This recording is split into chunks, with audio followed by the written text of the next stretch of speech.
नमो भगवते वासुदेवाय। ओम नमो भगवते वासुदेवाय। ओम नमो भगवते वासुदेवाय।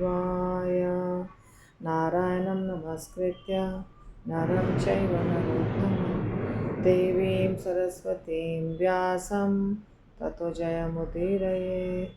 नष्टप्रायेषु भद्रेषु नित्यं भागवत सेवया भगवतीरुत्तमश्लोके भक्तिर्भवति नैष्ठिके। कृष्णाय वासुदेवाय देवकीनन्दनाय च नन्दगोपकुमाराय गोविन्दाय नमो नमः। श्रीमद्भागवतम पहला स्कंद 13वां अध्याय 27वां नंबर श्लोक 26 तक हो चुका है। यह स्वकात परतो वेह जात निर्वेद आत्मवान् हृदि कृत्वा हरिं गेहात् प्रव्रजेत स नरोत्तमः।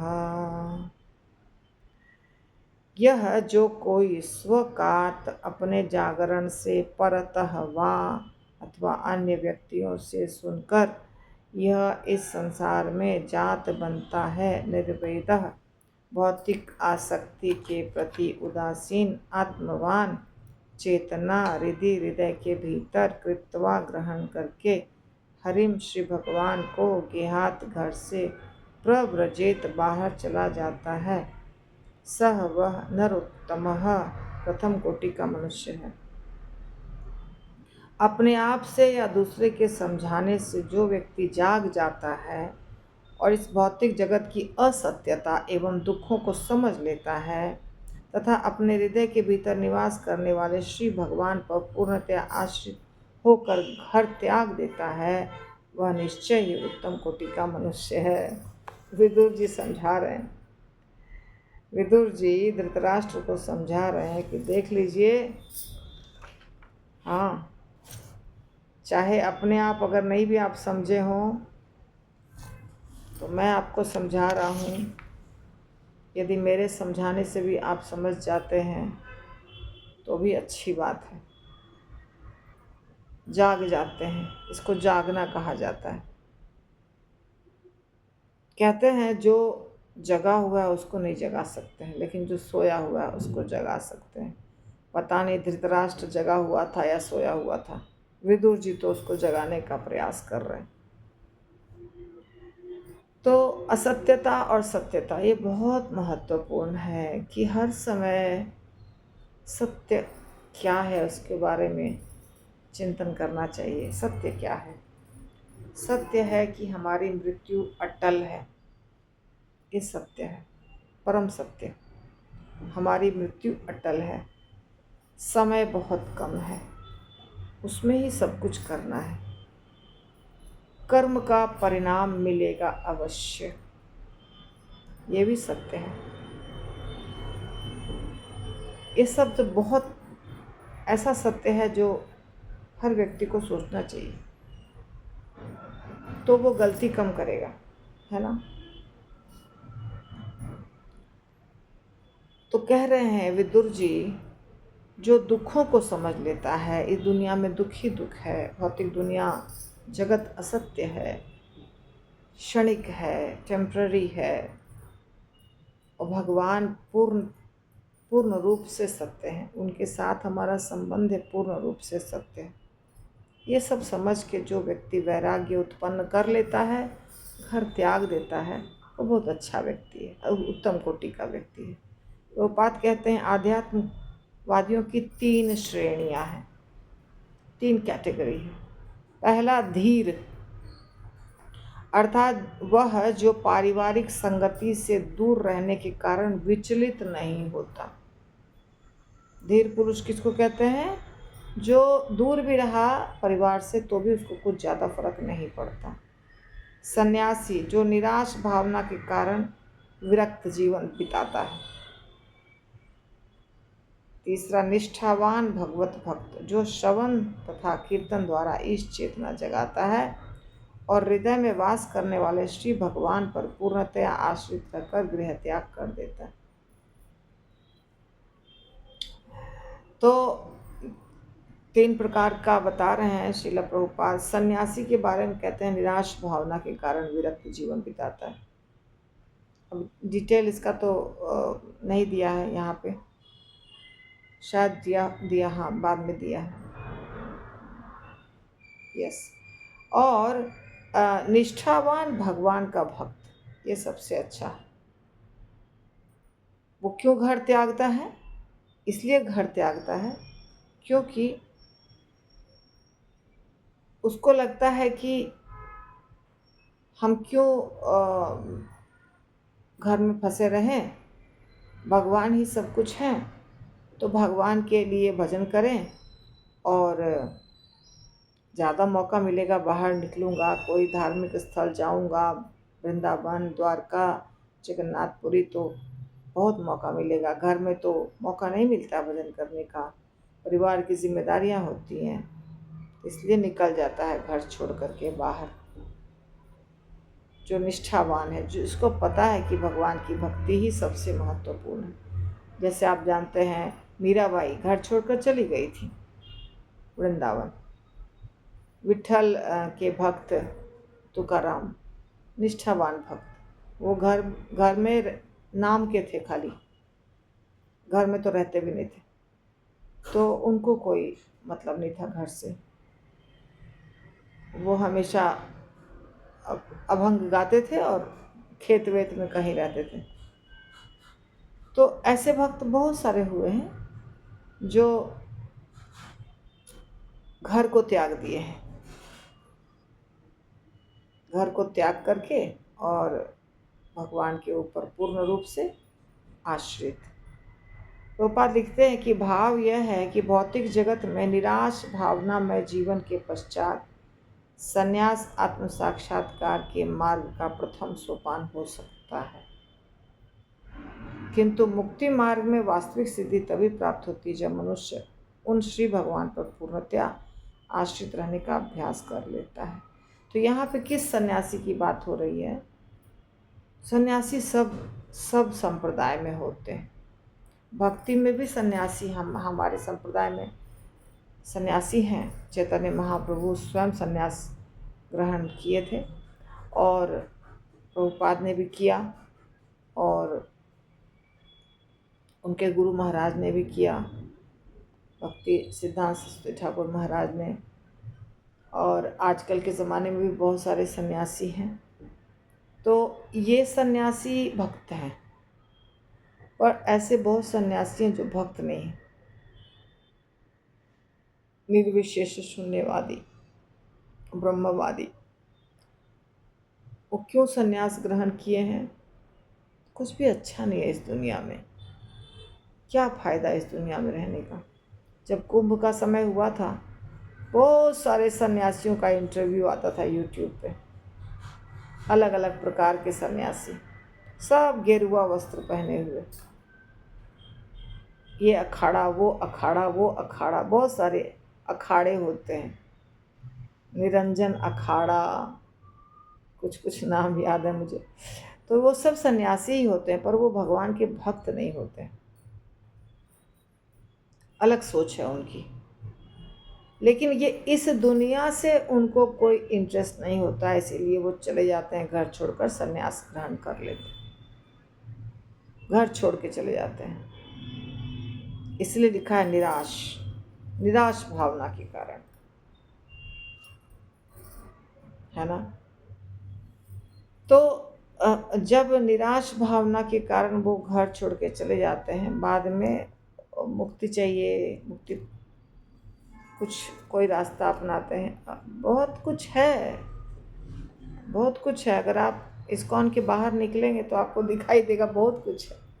कुछ माता जीज हैं जो सन्यासी वाला कपड़ा पहन के घूमती हैं, ये अम्मा वो अम्मा, तो वो लोग सन्यास लिए हुए, इतना बड़ा सिर के ऊपर जूड़ा रहता है उनका, इतना बड़ा सा सन्यास ग्रहण किए हैं, मगर यहाँ नहीं, इस्कॉन में नहीं। तो वो कुछ न कुछ अघोरी भी होती है, लेडीज़ अघोरी भी होती है, सिद्धि प्राप्त करते हैं, कुछ करते हैं, बहुत कुछ करते हैं। तो यहाँ पे प्रभुपाद कह रहे हैं कि एक मुक्ति मार्ग में वास्तविक सिद्धि तभी प्राप्त होता है जब मनुष्य भगवान पर पूर्णतया आश्रित रहने का अभ्यास कर लेता है, जो परमात्मा रूप में प्रत्येक के हृदय में स्थित रहते हैं। वो भले ही घर के परे गहन अंधकार में जंगल में क्यों न रहे, किंतु धीर भक्त अच्छी तरह जानता है कि वो अकेला नहीं।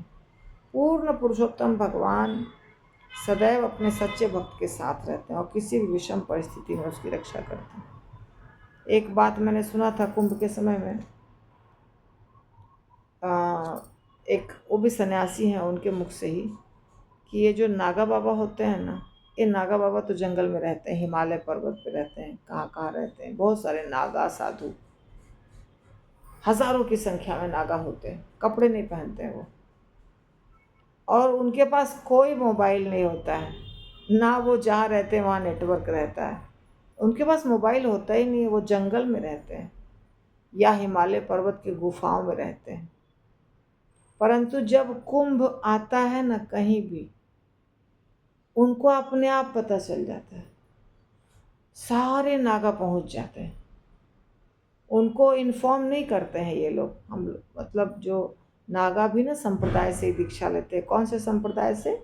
वो सब जो संप्रदाय है ना, पूरी और वो सब जो अलग अलग प्रकार के संप्रदाय, मायावादी जिसको प्रभुपाद कहते हैं, उन लोगों के संप्रदाय से दीक्षा होती है, अखाड़े वखाड़े से। तो वो लोग सिर्फ दीक्षा देते हैं और वो सब साधु, नागा साधु जंगल चले जाते हैं, जंगल में और गुफाओं में रहते हैं, अलग अलग स्थानों पर रहते हैं। तो इस दुनिया से पूरे कट के रहते हैं वो। इस दुनिया में नागा साधु आपको कहीं नहीं दिखाई देगा कि घूम रहा है नंगा कोई, लेकिन कुंभ में बहुत सारे दिखाई देंगे, पूरे शरीर पर राख लपेटे रहते हैं, बहुत बड़ा जटाजूट रहता है। तो उनको कोई बताता नहीं है, फिर भी उनको पता नहीं दिव्य चेतना कहाँ से आती है कि कुंभ लगता है तो वो अपने आप सब चले आते हैं कहीं से, और इतने बड़ी संख्या में सब पहुंच जाते हैं नागा साधु। तो देखिए भगवान की क्या योजना है। अतएव यहाँ जो लिखा है ना, पूर्ण पुरुषोत्तम भगवान सदैव सच्चे भक्त के साथ रहते हैं किसी भी विषम परिस्थिति में। तो अब नागा बाबा सच्चे भक्त तो नहीं है हम लोग के दृष्टिकोण से, पर वो साधना तो कुछ साधना कर रहे हैं, एक अलग टाइप का कुछ करते हैं, सबका साथ देते हैं भगवान। और जो वैष्णव संप्रदाय है वो तो वैष्णव संप्रदाय तो खैर उसमें तो बहुत अच्छे अच्छे भक्त हैं। अतः मनुष्य को चाहिए कि शुद्ध भक्तों की संगति में भगवान का पवित्र नाम रूप लीला पार्षद श्रवण करते हुए भक्ति का अभ्यास करे और निष्ठा के अनुसार इस चेतना जगाने में ये सब चीज़ सहायता करता है। क्या? भगवान का पवित्र नाम यानी नाम का जप करे, उनके लीलाओं को सुने, भगवान के भक्तों से लीलाओं की चर्चा करे। जो व्यक्ति ऐसे कार्यों द्वारा भौतिक लाभ चाहता है और कभी भी भगवान पर आश्रित नहीं रह सकता, यद्यपि श्री भगवान हर एक के हृदय में वास करने वाले हैं, न ही उन लोगों को श्री भगवान कोई निर्देश देते हैं जो इस प्रकार के भौतिक लाभ के लिए श्री भगवान की पूजा करते हैं। देखिए बहुत आवश्यक बात प्रभुपाद कहते हैं, भौतिक लाभ के लिए जो कार्य करेगा उसको भौतिक लाभ तो मिलेगा। जो भगवान आपको वो देते हैं जो आप चाहते हैं, तो भौतिक लाभ जिसको चाहिए उसको भौतिक लाभ मिलेगा, पर आध्यात्मिक लाभ नहीं मिलेगा, ये नहीं होता है। भौतिक लाभ मिलेगा तो भौतिक ही मिलेगा, फिर आपको वो रियलाइजेशन नहीं मिलेगा जो भगवान देते हैं आध्यात्मिक। ऐसे भौतिकतावादी भक्तों को श्री भगवान भौतिक लाभ का वर दे सकते हैं, किंतु वे कभी भी उत्तम कोटि के पुरुषों के स्तर को नहीं प्राप्त कर सकते। विश्व के इतिहास में विशेष रूप से भारत में ऐसे निष्ठावान भक्तों के अनेक उदाहरण हैं और वे सब आत्म साक्षात्कार के पथ में हमारे मार्गदर्शक हैं। महात्मा विदुर ऐसे ही एक महान भक्त हैं और आत्म साक्षात्कार के लिए हमें उनके कमल सदृश चरण चिन्हों का अनुसरण करने का प्रयास करना चाहिए। तो विदुर जी तो बहुत अच्छे भक्त थे। विदुर जी जो ज्ञान दिए हैं, कई और भी जगहों पे विदुर जी के द्वारा कुछ न कुछ ज्ञान दिया गया। बहुत अच्छी अच्छी बातें बताते हैं। अच्छे भक्त हमेशा अच्छी बातें बताएंगे। अथ उदीचीं दिशं यातु स्वः अज्ञात गतिर्भवान् इतोर्वाक् प्रयासः कालः पुंसां गुण विकर्षणः। अथोदीचीं दिशं यातु स्वैर्ज्ञात गतिर्भवान् इतोर्वाक् प्रयासः कालः पुंसां गुण विकर्षणः। अतएव उदीचीं उत्तरी दिशा को यातु चले जाइए, स्वयं अपने संबंधियों द्वारा अज्ञात जाने बिना गतिविधियां भगवान आपकी इतः इसके पश्चात अर्वाक सूत्रपात होगा। प्रायशः सामान्यतया काल पुंसा मनुष्यों के गुण विकर्षण ह्रास। अतएव कृपया आप अपने कुटुंबियों को बताए बिना तुरंत उत्तर दिशा की ओर प्रस्थान कर दीजिए, क्योंकि शीघ्र ही ऐसा समय आने वाला है जिसमें मनुष्य के सद्गुणों का ह्रास होगा। तो विदुर जी कह रहे हैं धृतराष्ट्र को, आप निकल जाइए घर से बिना कुछ बताए उत्तर दिशा यानी हिमालय की तरफ। उत्तर दिशा किधर है? ये हस्तिनापुर में थे। दिल्ली के उत्तर में क्या है? हिमालय। पूरा भारतवर्ष जो है, पूरा भारतवर्ष के उत्तर दिशा में आप हिमालयन रेंज है, कहीं से भी आप पकड़ लीजिए, चाहे कश्मीर से पकड़िए, वहाँ से लेके पूरा असम तक जिधर जाइएगा सब जगह हिमालय आपको दिखेगा। तो हिमालय पर्वत है उत्तर दिशा में। और दिल्ली या इस प्रकार के जो स्थान हैं, बिहार, उत्तराखंड, इसके ऊपर में तो हिमालय है ही। तो हिमालय जाने के लिए बोल रहे हैं, तुरंत चले जाइए, क्योंकि समय बहुत खराब है। हम लोग भी कहते हैं अभी समय बहुत खराब है, हम लोग भी कह रहे हैं। और उस समय विदुर जी कह रहे थे, आज से 5000 साल पहले, समय बहुत खराब आने वाला है। तो भक्त सोचेंगे, अरे उस समय तो समय अच्छा था। जो होशियार है उनको समझ में आता है हर समय की समय खराब है, समय खराब चल रहा है और खराब और खराब और खराब होता जा रहा है। जो होशियार हैं वो ध्यान देते हैं समय के ऊपर। जो होशियार नहीं है उनको लगता है बस एंजॉय करो, लाइफ को एंजॉय करो, क्या ज़रूरत है सोचने की। विदुर जी वैसे नहीं थे ना, इसलिए कह रहे हैं शीघ्र ही ऐसा समय आने वाला है मनुष्य के सद्गुणों का ह्रास होगा, यानी मनुष्य में अच्छे गुण नहीं बचेंगे, सब जगह खराब खराब खराब मनुष्य बचेंगे। इसीलिए अभी आप समय रहते निकल जाइए, उत्तर दिशा की ओर चले जाइए। ठीक है। ग्रंथराज श्रीमद् भागवतम की जय।